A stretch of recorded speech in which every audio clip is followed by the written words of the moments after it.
South ఇండియాలోనే అతి తక్కువ ధరలకే నాణ్యమైన రత్నాలని అందించే ఏకైక సంస్థ 6JVR.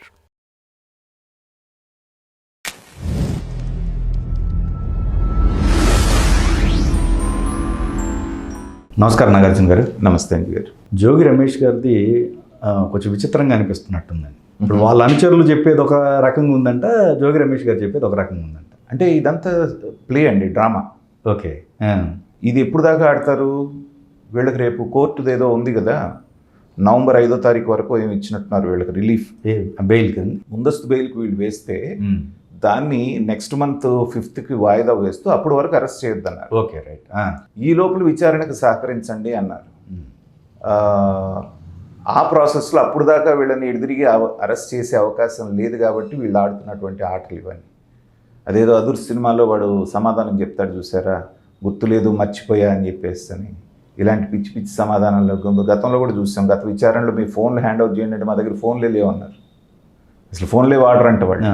పాస్పోర్ట్ ఏదంటే పాస్పోర్ట్ ఎప్పుడో ఎక్స్పైర్ అయిపోయిందంట. ఇలాగే పిల్లి మొగ్గలన్నీ వేస్తున్నారు. పోలీసులు కూడా ఏంటంటే గ్రాడ్యువల్గా వాళ్ళని ఇరికించడానికి గ్రౌండ్ ప్రిపేర్ చేస్తున్నారేమోనని నాకు అనిపిస్తుంది. ఆయన విచారణ చేసిన ప్రతిసారి బయట ప్రెస్తో మాట్లాడుతున్నాడు, అతను డిఎస్పీనో ఎవరో.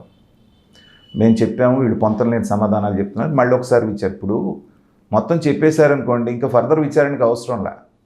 ఇలా పిచ్చి పిచ్చి సమాధానాలు చెప్తుంటే వారం రోజులు 10 రోజులకి మళ్ళీ ఒకసారి విచారణకు వెళ్ళాల్సిందే. ఓకే. ఇదంతా రేపు అక్కడ వరకే. సో ఇది మాకు ఇతను సహకరించట్లేదు కాబట్టి కస్టడీకి ఇవ్వండి అని చెప్పేసి అడిగేటువంటి ఆస్కారం ఉంటుంది. లేదా ఇంకేదన్నా ఉంటే ఇప్పుడు, ఎందుకంటే వాళ్ళంతా క్లియర్గా చెప్పారు, ఒక వ్యక్తిని అక్కడ ఉన్నటువంటి వ్యక్తిని లేపేయమని చెప్పేసి మాకు చెప్పారండి అనేటువంటిది కూడా బయటకు వస్తూ ఉంది. అంటే అటెంప్ట్ టు మర్డర్.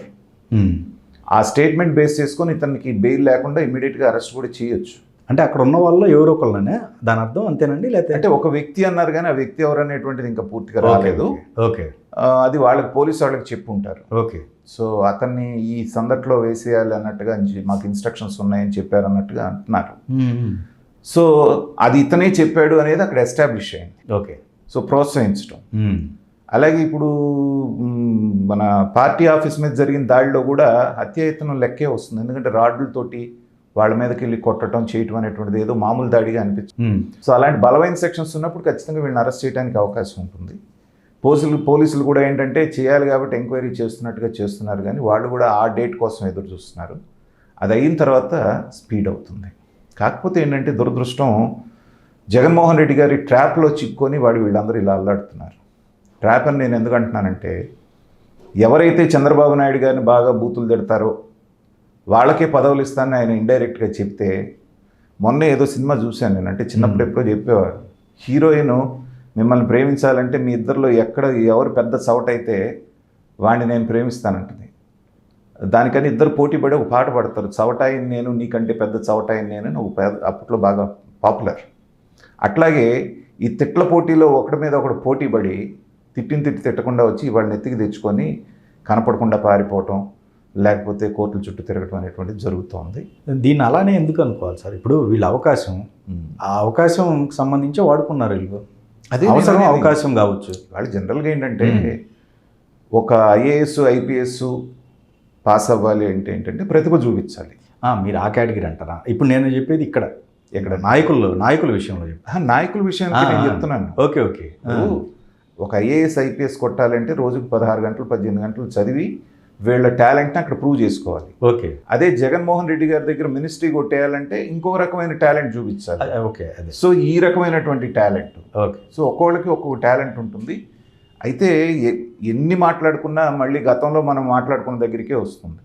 వీళ్ళందరూ భావించింది ఏంటంటే జగన్మోహన్ రెడ్డి గారే శాశ్వత ముఖ్యమంత్రి ఆంధ్రప్రదేశ్కి, ఇంకొక వ్యక్తి అనేటువంటిది ఒక చంద్రబాబు నాయుడు పవన్ కళ్యాణ్ అనేది రూల్డ్ అవుట్, మనమే ఎప్పటికీ ఉండిపోతామనే భావనలో చెయ్యకూడని తప్పుడు పనులన్నీ చేశారు, మాట్లాడకూడని తప్పుడు మాటలన్నీ మాట్లాడారు. కాబట్టి దాని ఫలితం భగవంతుడి స్క్రిప్ట్ వేరుగా ఉంది, ప్రజలు ఓటర్ దేవుళ్ళు అంటాను చూసారా, వాళ్ళ స్క్రిప్ట్ వేరుగా ఉంది. రైట్. సో వీళ్ళ తలరాత ఒక ఓటుతోటి మార్చేసిన తర్వాత ఇవాళ ఇలాంటి పిల్లి మొగ్గలన్నీ వేస్తున్నారు. చేసిన ప్రతిదానికి అనుభవించక తప్పదు.